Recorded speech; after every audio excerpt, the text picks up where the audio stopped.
Iran को लेकर Donald Trump ने बड़ा बयान दिया है। ईरान के साथ डील को हम प्राथमिकता देंगे, ईरान के लोगों को नुकसान नहीं पहुंचाना चाहता। ये डोनाल्ड ट्रंप का ईरान को लेकर एक बड़ा बयान सामने आया है। ईरान को लेकर आखिर मौजूदा अमेरिकी पॉलिसी है क्या? ईरान के लोगों को मैं नुकसान नहीं पहुंचाना चाहता, कह रहे हैं डोनाल्ड ट्रंप। चीन, ईरान, रूस के संयुक्त नेवल ड्रिल के मायने क्या हैं? तीनों देश पूरी दुनिया को संदेश क्या दे रहे हैं, यह भी जानना जरूरी है। चीन, ईरान और रूस अमेरिका को क्या संदेश दे रहे हैं? अमेरिका की हिंद प्रशांत रणनीति को दरअसल चुनौती देने का संकेत साफ साफ मिल रहा है। तीनों देश पश्चिमी प्रभाव को संतुलित करने की कोशिश में लगे। हिंद महासागर, फारस की खाड़ी के समुद्री मार्गों पर दबदबा बढ़ाने का संकेत है। ईरान का होर्मुज स्ट्रेट चीन के बेल्ट एंड रोड इनिशिएटिव के लिए बेहद अहम माना जाता है। पश्चिमी प्रतिबंधों का सामना करने की ये रणनीति मानी जा रही है।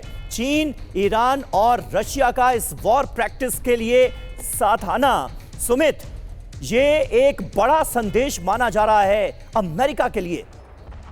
बिल्कुल, देखिए समीर, अभी आपको याद होगा कि अमेरिका ने भी एक सी ड्रैगन करके एक्सरसाइज की थी खासतौर पे, और इंडो पैसिफिक रीजन उसका मेन वो था, आप कह सकते हैं एपिसेंटर। लेकिन अब ये जो एक्सरसाइज की जा रही है ये गल्फ ऑफ ओमान में की जा रही है, और इसके अगर आप स्पेसिफिकेशन देखें 2019 के बाद ये 5वां इसका आप कह सकते हैं कि सेशन है। लेकिन इंपॉर्टेंट ये है कि अब कोशिश की जा रही है, जो आप शिप्स देखें, फ्रिगेट्स देखें, डिस्ट्रॉयर्स देखें, ऑफेंसिव ऑपरेशन किस तरीके से चलाए जा सकते हैं, यानी डिफेंसिव की जगह अब ऑफेंसिव ऑपरेशन तीनों देश मिलकर कैसे चला सकते हैं। और ये सारा फोकस किया जा रहा है अमेरिका को लेकर और यूरोप के बाकी देशों को लेकर। और ये इसलिए किया जा रहा है कि अगर समंदर के अंदर कभी भी अमेरिका हो, यूरोप के बाकी देश हो, यूके हो, फ्रांस हो, कभी अपनी मौजूदगी को इसमें ज्यादा स्ट्रांग करता है, तो फिर कैसे ये तीनों देश मिलकर ऑफेंसिव ऑपरेशन चला सकते हैं इन तीनों के खिलाफ, इन बाकी देशों के खिलाफ। इसी का आप कह सकते हैं कि लबोलबाब इस एक्सरसाइज को लेकर किया जा रहा है। बिल्कुल, एक तरह की काउंटर स्ट्रेटेजी भी मनीष इसमें आप देखते हैं क्या? एक तरफ चीन, ईरान, रूस की ये वॉर प्रैक्टिस, यानी कहीं ना कहीं रूस ये बताने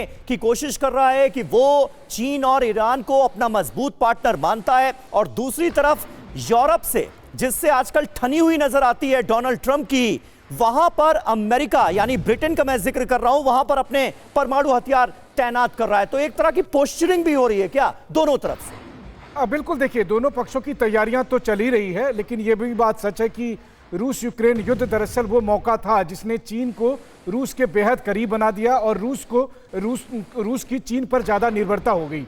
लेकिन इसके बाद से ट्रंप कोशिश में ये लगे हैं कि वो रूस को ये भरोसा दे सके कि अमेरिका उतना खतरा बड़ा नहीं है, इसलिए अगर आप चाहें तो चीन से थोड़ी दूरी बनाएं। तो मुझे लगता है कि इस एक्सरसाइज के बहाने रूस ने दरअसल पूरी दुनिया को ये संदेश दिया है कि रूस और चीन अब जब नजदीक आ गए हैं तो अब वो दूर होने वाले नहीं हैं, उनकी दोस्ती बरकरार रहेगी। ठीक वही ईरान के साथ हुआ। याद करिए, युद्ध शुरू हुआ, सबसे अधिक ड्रोन ईरान से रूस में गए, और इसीलिए ऐसे वक्त में जब अमेरिका सीधे ईरान को धमका रहा है, उस वक्त इस तरह का ज्वाइंट एक्सरसाइज करके रूस भी ये बताने की कोशिश कर रहा है कि अपने मुश्किल के साथियों को रूस नहीं छोड़ने वाला। इसलिए कुल मिलाकर बहुत दिलचस्प जियोपॉलिटिकल इक्वेशन बन रहे हैं, और ऐसी स्थिति में अमेरिका का एक एक दांव आने वाले समय में इस बात पर निर्भर करेगा कि भविष्य में किस तरीके से ये जियोपॉलिटिकल इक्वेशंस किस तरफ बढ़ते हैं। बिल्कुल, और डोनाल्ड ट्रंप की फॉरेन पॉलिसी ने इस वक्त सब कुछ उलट पुलट करके रख दिया है, अगर ये कहा जाए तो गलत नहीं होगा।